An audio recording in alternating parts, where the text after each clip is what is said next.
And would not the Stone of Destiny have been among them? It is interesting to see what account of their arrival we glean from the legends of ancient Ireland. We learn that there arrived, some centuries before the birth of Christ, a people known as the Tuatha Dé, the people of God, who were one of the families of the Milesians, the people of Hermon and Heber. Moreover, they took to Tara a number of their sacred objects, among which was a stone they venerated as the Liafoil, the Stone of Destiny. There is a stone called the Liafoil at Tara today, but the identification is no more authentic than those other names which supposedly identify the antiquities of Tara. The true Liafoil did indeed rest at Tara, and on it were crowned for nearly 1,000 years the royal descendants of Hermon and Heber. But the stone did not remain there. To discover what happened to it, let's look towards the most recent feature built at Tara, the banqueting hall. Once a vast arcaded hall 750 feet long, here were summoned to council by the high kings of Ireland, all the lesser kings and chieftains.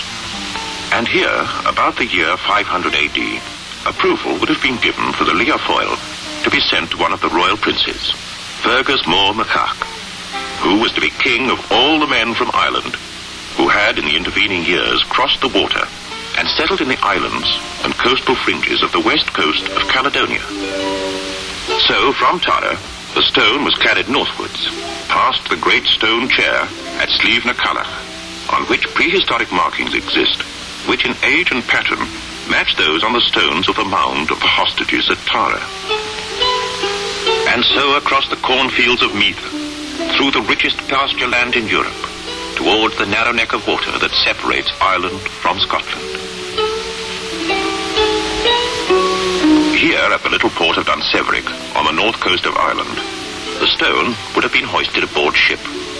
Its destination was an island off the coast of Caledonia, the island of St. Columba, the Isle of Iona. There, in the early 6th century AD, Fergus Mór Mac was crowned, the first king in Caledonia of the line of Hermon. The visitor should tread softly here, for on this island of Iona, long before St. Augustine brought to Britain the tenets of the Roman Church, the spirit of Christianity flowered. And here came to their coronations not only kings of Scotland, but also of Ireland, and even of Norway. And when their reign was over, many of them were brought back to Iona, and here they remain, with the silent witness of the Celtic crosses to mark their faith. As the Scots extended their sway to the mainland, the stone was taken to Dunstafnage, and there it was to remain while the Scots kingdom widened to embrace the whole of Caledonia.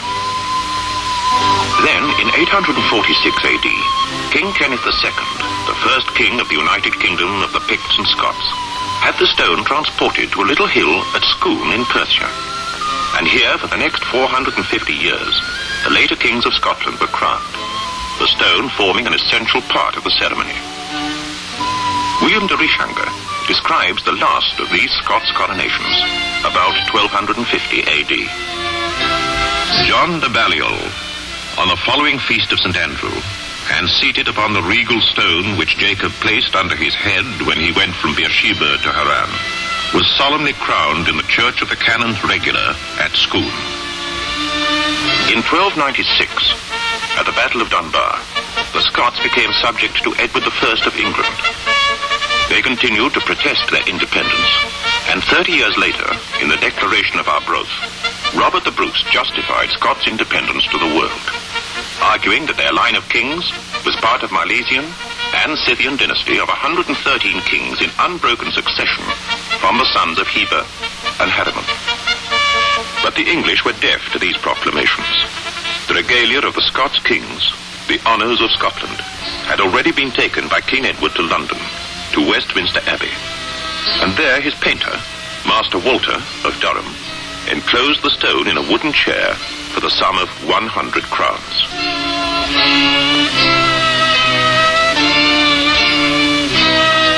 It is still there today, nearly 700 years later, although the honours of Scotland have long ago been returned.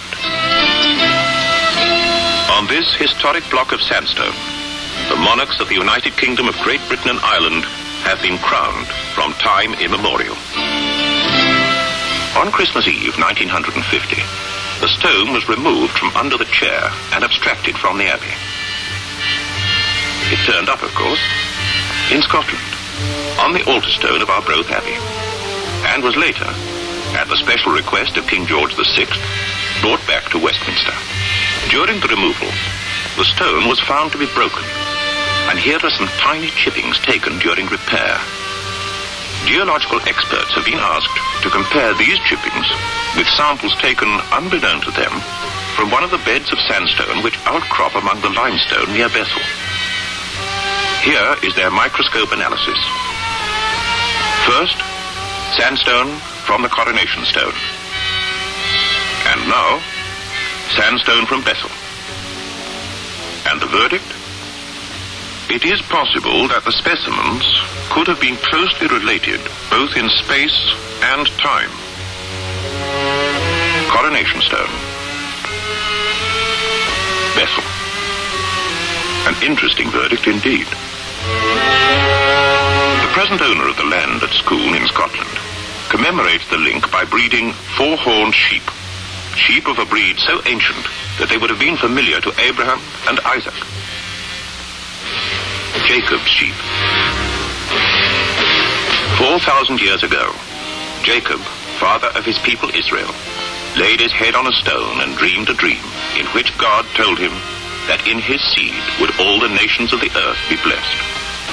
The evidence of legend, tradition, and history suggests that there may well be a direct line of descent to the British royal family of today.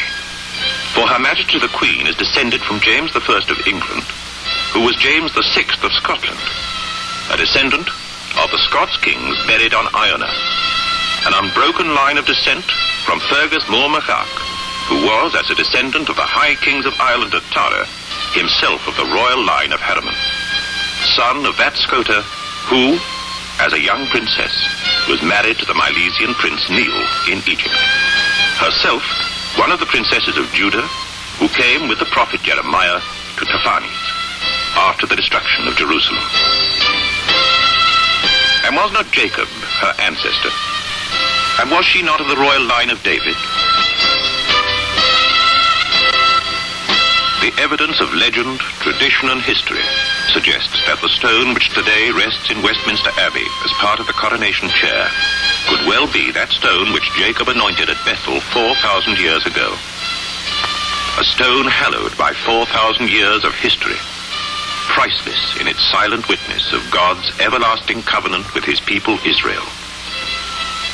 The stone of Bethel. The stone of fate. The stone of destiny. In thy seed shall all the families of the earth be blessed.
I think they call it the rose-colored city, half as old as time. Half as old as time. How did it come by that name? A fellow Virgin, he wrote that poem and talked about that. I see. But Petra was one of the most fascinating places. Mount Seir is where Petra is. It's the most cursed city in the Bible. 21 times cursed. In fact, the curse is so strong it said, thy cities shall not return